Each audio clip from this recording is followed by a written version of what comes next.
Cette semaine se déroule la 3e conférence des Nations Unies sur l'océan pour parler de ces enjeux majeurs.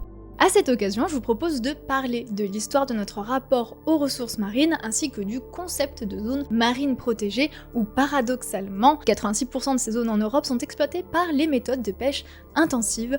Cherchez l'erreur. Jusqu'au début du XXe siècle, le monde marin était très mal connu et ses ressources semblaient inépuisables. Il faut dire que l'intérêt pour les profondeurs était très peu développé jusque dans les années 50. Mais après la Seconde Guerre mondiale, la pêche industrielle s'intensifie et les pêcheurs constatent une baisse dans des stocks autrefois très abondants, comme la pêche au hareng en mer du Nord ou encore la pêche à la morue à Terre-Neuve.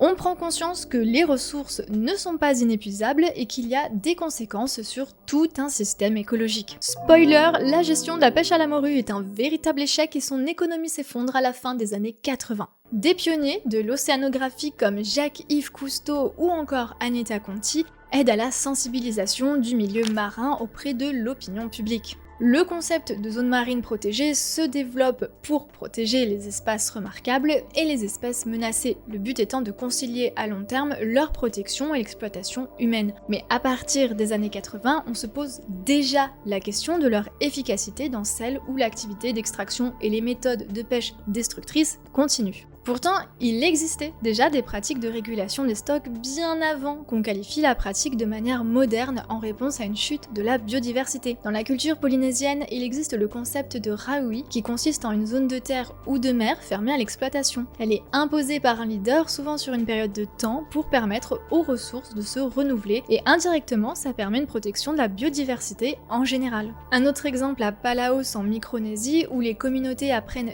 dès l'enfance qu'ils sont les gardiens de la mer et la gestion des ressources relève de l'unité villageoise. C'est-à-dire que lorsque le conseil des chefs établit une restriction sur la pêche ou d'autres ressources, eh bien des amendes sont infligées si on ne les respecte pas. Mais attention, elles sont pas infligées à la personne en cause, mais c'est l'ensemble de la communauté où vit l'auteur des faits qui doit participer à cette amende, ce qui est une puissante incitation à ne pas enfreindre la règle. Ces concepts sont encore très respectés aujourd'hui et témoignent d'une profonde connaissance de la gestion des ressources locales, alors que notre mode économique actuel moderne nous empêche de voir la nature au-delà d'un profit pécunier qu'on doit exploiter jusqu'à épuisement.